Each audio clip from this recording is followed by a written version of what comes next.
সকলোলৈকে মোৰ স্মাৰ্ট ক্লাছলৈ আদৰণি জনাইছো। মৰমৰ ছাত্ৰ ছাত্ৰীসকল, শুভাকাংক্ষীসকল, আজি আমি স্মাৰ্ট ক্লাছত আলোচনা কৰিম এটা অতি গুৰুত্বপূৰ্ণ বিষয়বস্তু। আহাচোন তেতিয়াহ'লে আমি পোনে পোনে আমাৰ স্মাৰ্ট স্ক্ৰীনলৈ যাওঁ। আজি আমাৰ স্মাৰ্ট ক্লাছত আলোচনা কৰিম নৱম শ্ৰেণীৰ অৰ্থবিজ্ঞানৰ এটা অতি গুৰুত্বপূৰ্ণ ধাৰণা। এইটো হৈছে নিবনুৱা সমস্যা, যিটো আমি ইংৰাজীত কওঁ আনএমপ্লয়মেণ্ট প্ৰব্লেম। গতিকে নিবনুৱা মানে আচলতে কি, এই কথাটো আজি আমি শিকিম। গতিকে আহাচোন ছাত্ৰ ছাত্ৰীসকল, আমি পোনে পোনে আমাৰ মূল বিষয়বস্তুলৈ গৈছো। সাধাৰণ অৰ্থত নিবনুৱা মানে হ'ল কৰ্মহীনতা, কাম বন নথকা।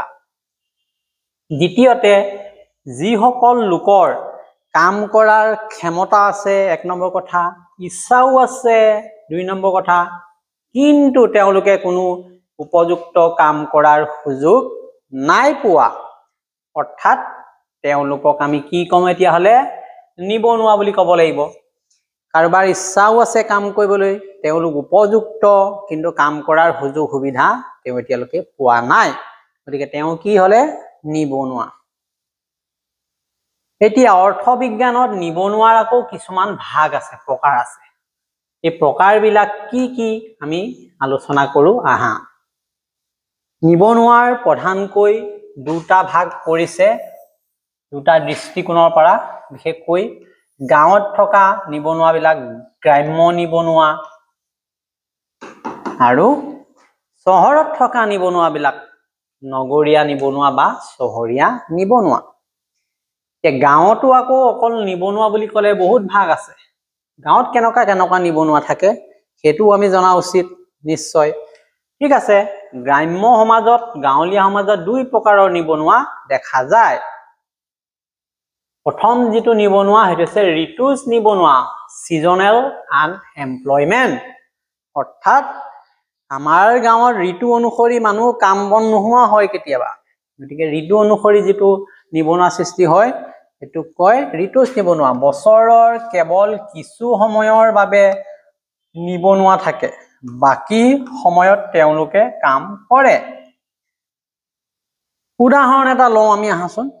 বিশেষকৈ উদাহৰণ যদি আমি চাওঁ, কৃষি কাৰ্যত জড়িত যিবিলাক কৃষক আছে, এই কৃষকসকল কি কৰে?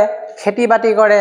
ধানৰ খেতি কৰিলে বাৰিষা কালত কৰে, কিন্তু অন্য ঋতুত তেওঁলোক এনেই থাকে, গতিকে তেওঁলোক সেই সময়ৰ কাৰণে নিবনুৱা। যেতিয়া খেতি বাতি কৰিছিলে তেতিয়া নিবনুৱা নাছিল। ঠিক তেনেকে ছদ্মবেশী বা প্ৰচন্ন নিবনুৱা এটা প্ৰকাৰ, তোমালোকে মন কৰিবা, এইটো বেছি দৰকাৰী, তোমালোকে এইটো চাই ল'বা। ডিছগাইজড আনএমপ্লয়মেণ্ট। এতিয়া দেখাত বনোৱা কিন্তু মুঠ উৎপাদনত সম্পূৰ্ণ শূন্য, গুৰুত্বপূৰ্ণ ভূমিকা নাথাকে। উদাহৰণ দিছে, এটা কাম যদি আমি দুজন মানুহে কৰিব পাৰো, কিন্তু তাত যদি 5 জনক নিযুক্ত কৰা হয়, তেনেহ'লে ওপৰঞ্চি 3 জনটো তাত এনেই আছে, সিহঁতি কাম কৰিছে কিন্তু সিহঁতৰ তাত কোনো কণ্ট্ৰিবিউশ্যন নাই। গতিকে এই অতিৰিক্ত যিসকল ব্যক্তি তেওঁলোকক ছদ্মবেশী নিবনুৱা বুলি কোৱা হয়। বিশেষকৈ আমি গাঁৱৰ ঘৰত দেখা পাওঁ যে আমাৰ খেতি বাতি আছে, ঘৰৰ আগতে মাক বাপেকে কৰিছিলে, এতিয়া পুতেক আহিলে, গতিকে খেতি বাতিত কি হয়, ইমান মানুহ প্ৰয়োজন নাই, কিন্তু উপায় নাই কাৰণে গোটেই ঘৰৰ মানুহখিনিয়ে খেতি বাতিতে কৰি থাকে কাম বন।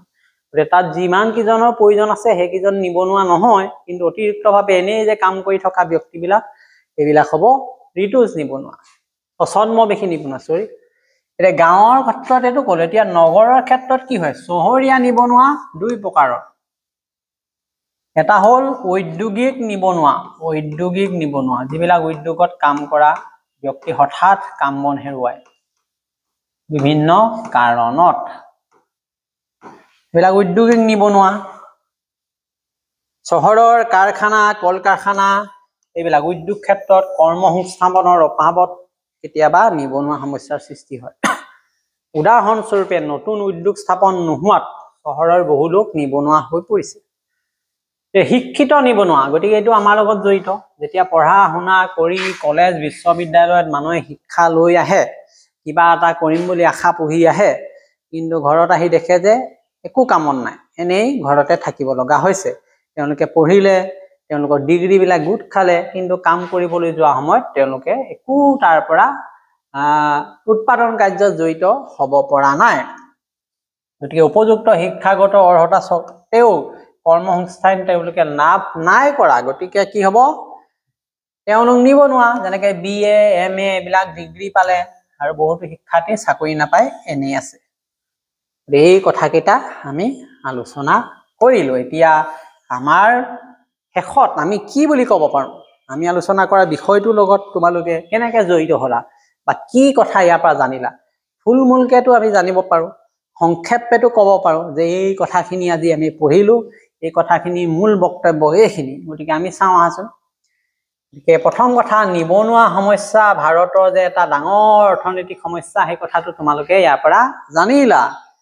আৰু ইয়াৰ বাবে উন্নত কৃষি, উদ্যোগ, কৰ্মসংস্থান নীতি গঢ়ি তোলা যে অত্যন্ত প্ৰয়োজন হৈ পৰিছে, এইটোও তোমালোকে উপলব্ধি কৰিবলৈ পাৰিছা। এতিয়া তোমালোকে যে আলোচনা কৰিলা, বিষয়বস্তুটো বুজিলা নে নাই, কেনেকে তোমালোকে জানিবা? তাৰ কাৰণে কিছুমান প্ৰশ্ন আছে। প্ৰশ্নবিলাক তোমালোকে নিজেও লিখিব পাৰা বা নিজকে চেষ্টা কৰি চাব পাৰা। কেনেকুৱা ধৰণৰ প্ৰশ্ন হ'ব পাৰে যে, নিবনুৱা বুলিলে কি বুজা? গ্ৰাম্য নিবনুৱাৰ দুটা প্ৰকাৰৰ নাম লিখি সংক্ষিপ্ত বৰ্ণনা দিয়া। ছদ্মবেশী নিবনুৱাৰ উদাহৰণ সহ বৰ্ণনা কৰা। শিক্ষিত নিবনুৱা কাক বোলে? তুমি নিজকে শিক্ষিত নিবনুৱা বুলি ভাবানে? এনেকুৱা যুক্তিও দিবলৈ আহিব কেতিয়াবা। ঠিক তেনেকে নিবনুৱা সমস্যাৰ সমাধান কি? নিবনুৱা সমস্যাৰ দুটা প্ৰধান প্ৰকাৰ কি? বহু ধৰণৰ প্ৰশ্ন এইডোখৰ পৰা আমি ল'ব পাৰিম। গতিকে মৰমৰ ছাত্ৰ ছাত্ৰীসকল, আমাৰ আজি স্মাৰ্ট ক্লাছ ইতিমধ্যে শেষ হৈছে। কিন্তু তোমালোকক এটা কথা মই ক'ব লাগিব, এনেকুৱা ধৰণৰ যদি তোমালোকক আৰু ভিডিঅ' লাগে, গতিকে এনেকুৱা ধৰণৰ উপযুক্ত তোমালোকৰ পাঠ্যক্ৰম ভিত্তিত যদি ভিডিঅ' লাগে, মোৰ এই জ্ঞান সাগৰ সলিউশ্যন চেনেলটো তোমালোকে ছাবস্ক্ৰাইব কৰি ল'বা, অথবা মোৰ পংকজ বৰা যিখন ফেচবুক পেজ আছে সেইখনো তোমালোকে ফ'ল' কৰিব পাৰিবা।